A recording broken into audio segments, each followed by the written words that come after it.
Good morning, boys and girls. Today is Wednesday, April 15th.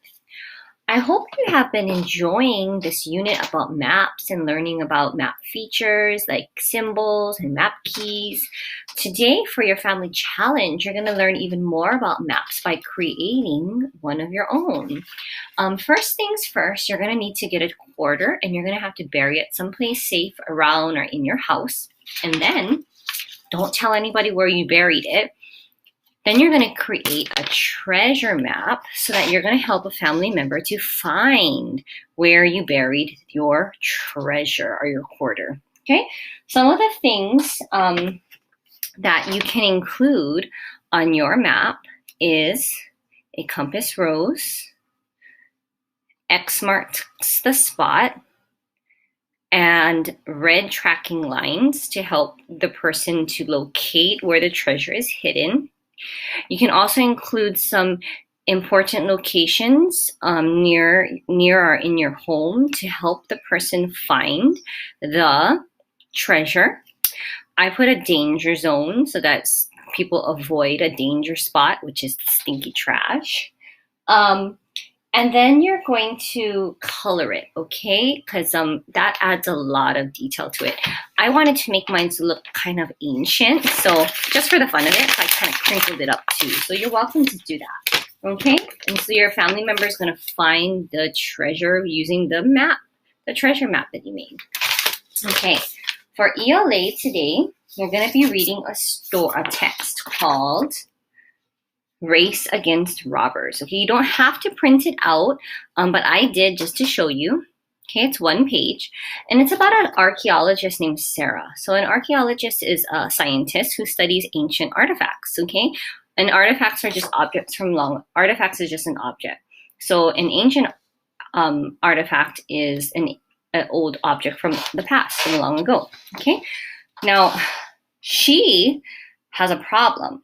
Okay, she's sometimes not the first person to find these hidden treasures, but scientists like archaeologists should be the first to find it because these things that they find are very special, very rare, and they belong in a museum so that all can enjoy. But sometimes there are these people that are robbers, okay, and they like to find treasure. So like a pirate, maybe? So she has a problem with some of those robbers, and so she deals with she came up with a way to solve her problem. How can she get to the treasure first before others find them and keep them for themselves? Okay, so you're going to be, after you read that text, you're going to be doing a summary. You do not have to print this out, but you can put it on your screen so that you can see. Here are some important questions. Okay, and if you can answer all of these important questions, and when you write your summary out, this will help to guide you in your writing, and also it'll help you to include all the key details that are important to include in your summary. Okay, so those are the two things you need for that: the text and the summary paper, which you don't have to print out, but you can. Next, you are going to do some work in your ELA packet. You're going to be reading a folk tale called Stone Soup. Okay, and there's lots of versions of this one. You're going to read this version, and you're going to be answering the questions on page 51 and 52, multiple choice. Okay, today I linked a video to a read aloud that I did for the one and only Ivan. Okay, so I read about 10 chapters, and they're really short, so that's why I read so much. There are 2 segments that I linked in the class stories. It takes you to our class website to a section called Read Aloud. And there you can click on the video and you can listen along and read along, because I did show the pages. And you can read along with me as we continue to finish our story that we started in class called The One and Only Ivan. Okay, in writing today, your job, we're almost done, right, with our writing. Your job today is to use or add transition words to your writing. Okay, can you see that? Maybe it's best I leave it here. Okay, so a transition word, also called a time order word, It can be a good way to start a new sentence. Usually transition words are followed by commas. They can be number words, and what they do, the purpose of them is to show order and to transition from one event to the next, okay, in your story. So this is a poster that I just brought from class, so you've seen these before.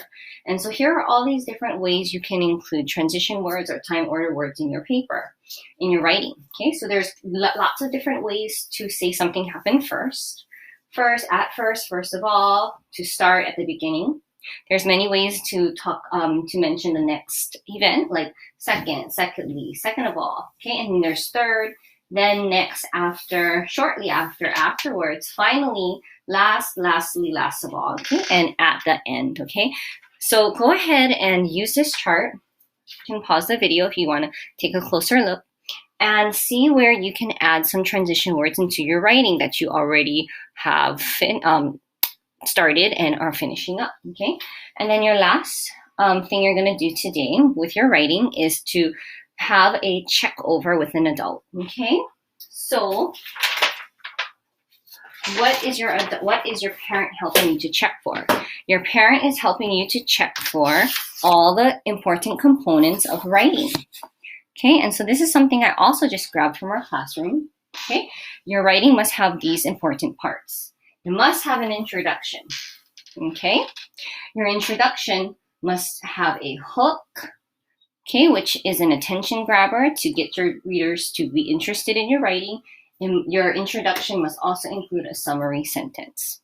Okay, and the summary sentence just lists the 3 things that you're going to be writing about. You need to also have 3 paragraphs, 3 body paragraphs. And to start each body paragraph, you must have a topic sentence. Okay, so parents can check on that for you. And the last thing that they're going to be checking on is if you have a conclusion. Conclusions end with strong feelings so that it kind of has a sense of closure. So here's one thing you can do. You can even add kind of like a summary sentence to the end of it as well. For example, you can read this one here. Okay, so parents are going to check that with you today. You do need to post a picture of it if there are any changes that were made, okay? Because tomorrow we will be publishing. All right, and then you do have a math assignment, which I'm going to have to end up doing in a different video. Your math assignment is to do page 23 in your math packet, and it is about regrouping, okay? So check out the next video for instructions on this. All right, see you guys soon. Bye.